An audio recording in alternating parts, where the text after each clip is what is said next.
ওফ, কি গরম রে বাবা, আর পারা যাচ্ছে না। কি অবস্থা বলুন তো। এই বিগত 20 বছরে এরকম মানে, আরে 20 বলছেন কি মশাই, 30 বছরের রেকর্ড ভেঙে দিয়েছে। আরে 30 না, আরে কালকে তো 43 ছিল, ভাবতে পারছেন?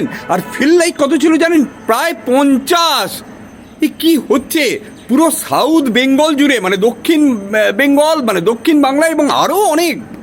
আরে কি বলছে চ্যানেলে চ্যানেলে, কি বলছে দেখুন, হিট ওয়েভ চলছে।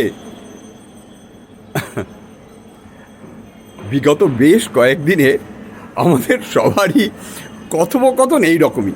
আরে কি অবস্থা, আরে ঘর থেকে বেরোনো যাচ্ছে না, আরে দুপুরবেলা বেরোবো কী করে, আরে অফিসে তবু একরকম এসির ঠান্ডায়, বাড়িতে আরে এসি কিনতে হবে, আরে দৌড় মশাই এসি দোকানে গিয়ে 10 দিন আগে থেকে বুক করতে হচ্ছে, তাও প্রিমিয়াম দিয়ে কিনতে হচ্ছে। আর চ্যানেলে চ্যানেলে তো প্রতিযোগিতা লেগে গেছে। আর দিদিমণিরা তারস্বরে, মানে নিউজ অ্যাঙ্কাররা কেন যে এরম চেঁচান আমি জানি না। আজকে সমস্ত 30 বছরের রেকর্ড ভেঙে ফেললো। বয়স্কদের এবং বাচ্চাদের খুবই অশনীয় অবস্থা। আমরা এক ডাক্তারবাবুকে পেয়ে গেছি আমাদের সঙ্গে। আচ্ছা ডাক্তারবাবু, বয়স্ক এবং বাচ্চাদের কি করণীয় এই হিট ওয়েভ থেকে বাঁচতে? আমি কিছু তথ্য দেখছিলাম, তো দেখি কি বলছে তথ্য। যে হিট ওয়েভ যাকে বলা হচ্ছে, মানে প্রায় 7 দিন এবং তার বেশি দিন ধরে টেম্পারেচার 40-এর আশেপাশে থাকছে এবং বৃষ্টি তো নয়, ঠান্ডা বাতাসও ঢুকছে না প্রায়। এরকম কাছাকাছির মধ্যে 2009 এবং 2016তেও হয়েছিল। কিন্তু কালকে যেমন টেম্পারেচার 43-এ ছুঁয়েছিল, সেইটা ছোঁয়নি, ওই 41.5-42। কিন্তু আমার জানা নেই 0.5 বা 1 টেম্পারেচার নামা ওঠা করাতে সেটা কতটা অশনীয়, কতটা রেকর্ড ভেঙে দেওয়াতে আমাদের সুবিধে অসুবিধে কতটা হয়েছে জানা নেই। আর দেখাচ্ছে হায়েস্ট টেম্পারেচার কলকাতায় রেকর্ড হয়েছে 1954 এবং 1902, মানে 1902 সালে। সেই দুবারই কিন্তু 43.3, মানে 43.5 উঠে গেছিল। এখন এই টেম্পারেচারটা উঠছে কেন বা হিটওয়েভটা চলছে কেন? আমরা এই চ্যানেলগুলো মানে সৌজন্যে এবং কাগজপত্রের সৌজন্যে আমরা বুঝতে পারছি যে বে অফ বেঙ্গলে ডিপ্রেশন, মানে নিম্নচাপ হচ্ছে না, তার ফলে বৃষ্টি ঢুকছে না। এবং সত্যিই তো মার্চ এপ্রিলে একদিনও বৃষ্টি হয়নি, কালবৈশাখী তো কোন দূরের কথা, এরকম সাধারণত হয় না। কিন্তু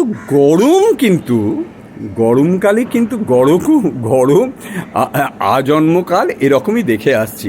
হ্যাঁ, কম বেশি 1 ডিগ্রি, হাফ ডিগ্রি, 0.3, সে তো নানা রকম হয়। হ্যাঁ, কম বেশি একটু আধটু বৃষ্টি হয়। এবার বৃষ্টিটা অনেক দিন হয়নি, সেটা একটা অসুবিধে। কারণ আমার মনে পড়ে ছোটোবেলায় সেই খাটের তলায় শোয়া হতো, যে সেই খাটের তলায় ঠান্ডা পাওয়ার জন্য মাদুর বিছিয়ে, বিছানার ওপর মাদুর বিছিয়ে শোয়া হতো। তো এখন তো সেই সব উঠে গেছে, এখন তো এসির যুগ। আসলে এই গরমটা, হ্যাঁ, গ্লোবাল ওয়ার্মিং তো হচ্ছেই এবং সেটা বাড়ছে কেন?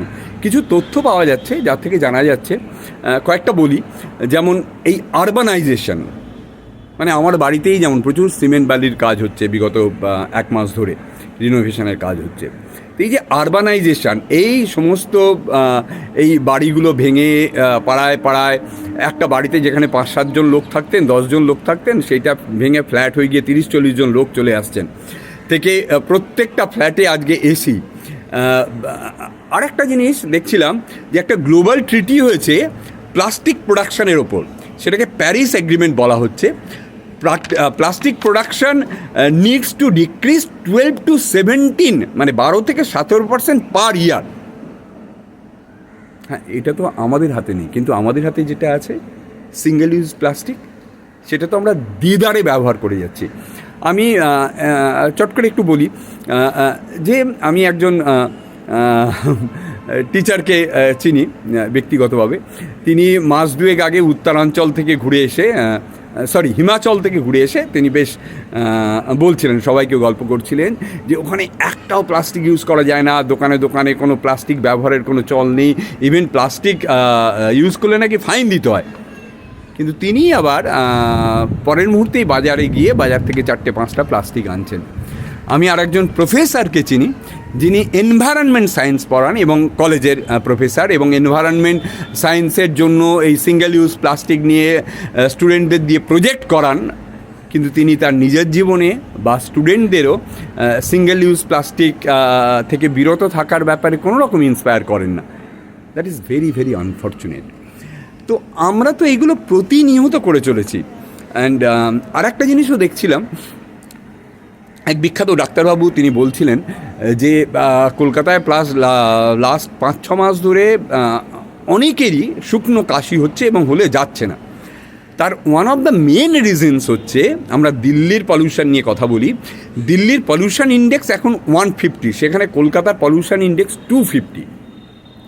এখন গাছ লাগানো নিয়ে অবভিয়াসলি এই যে গরমে ফেসবুকে অনেকে গাছ লাগান করছে। আমার এক বন্ধু দেখলাম সার্কাস্টিক্যালি বলেছেন যে হ্যাঁ, সবাই তো এখন ঝাঁপিয়ে পড়ছেন যে গাছ লাগান। সেখানে লাটাগুড়িতে ওই অঞ্চলের জঙ্গল ধ্বংস করে একটা বিশাল রেসিডেন্সিয়াল প্রজেক্ট অলরেডি হয়ে গেছে, প্রচুর ফ্ল্যাট বুকিং হয়ে গেছে। তো এগুলোও তো হচ্ছে, এগুলো তো আমাদের হাত নেই। আমাদের যেটুকু হাত, আমরা কি সেগুলো করছি? এইটাই আমার জিজ্ঞাসা। 1, 2, 3, 4 করে কয়েকটা পয়েন্ট আমি বলি। হ্যাঁ, একটু জ্ঞান দেওয়া হবে।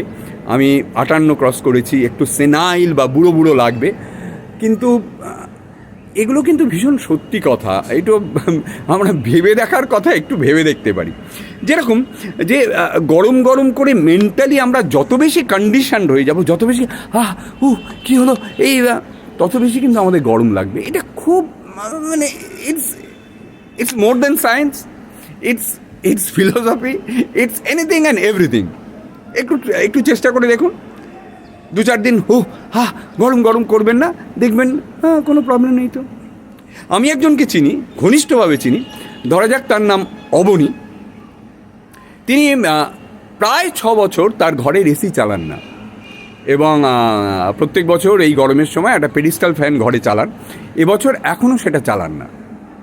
কি করে সম্ভব? কিছু জিনিসকে, সিগারেটটা যদি বাদ দেওয়া যায়, খাদ্যাভ্যাসে যদি কিছু পরিবর্তন করা যায়, বিশেষ করে কোল্ড ড্রিঙ্কসটা ইটস লিথেল, মানে শুধু এই গরমের জন্য নয়, আমাদের শরীরের জন্য এবং আরও অনেক কিছুর জন্য। কোল্ড ড্রিঙ্কস, ঢকঢক করে ফ্রিজ খুলেই ঠান্ডা জল খাওয়া, এসির ব্যবহার, এই গ্লোবাল ওয়ার্মিংয়ে এই এসিটা যে কতটা কন্ট্রিবিউট করছে।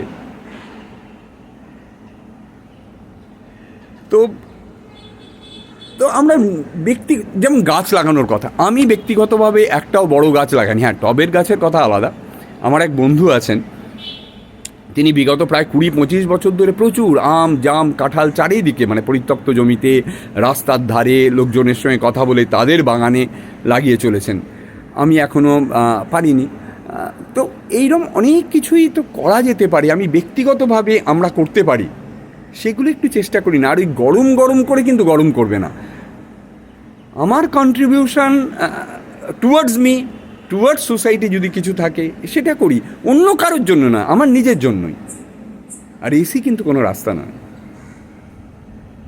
যেরকম কোল্ড ড্রিঙ্কসও কোনো রাস্তা নয়, ফ্রিজের জলও কোনো রাস্তা নয়। ইভেন এই গরমে ওই গরম চা, লিকার টি, গ্রিন টি হলে আরও ভালো, একটু আদা দিয়ে বা একটু লেবুর রস দিয়ে অসামান্যভাবে শরীরের পক্ষে এবং তেষ্টা নিরসন করবে। আর একটা দুটো জিনিস বলে শেষ করি। আবার দেখুন, আমি 3-4 মিনিটের মধ্যে করতে আজকে আবার 8 মিনিট ক্রস করে গেল।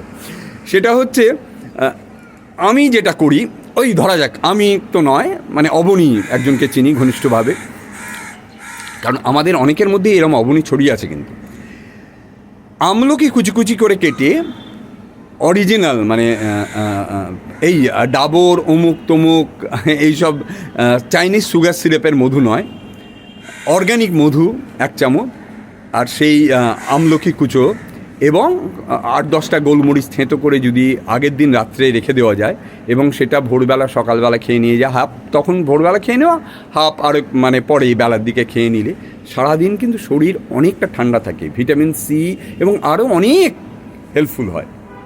করে দেখতে পারেন। কিন্তু আজকে এইটুকুই। আর প্লিজ, আমাদের যেটা হাত নেই, আমরা হাউতাস করে কিচ্ছু করতে পারবো না। এটা নিয়ে আমরা চাটনি করতে পারি, হাউতাস করে চ্যানেলে তাদের তো টিআরপি ঠিক আছে, নিজেরা যেটুকু পারি সেটুকু করি। থ্যাংক ইউ, ভালো থাকবেন।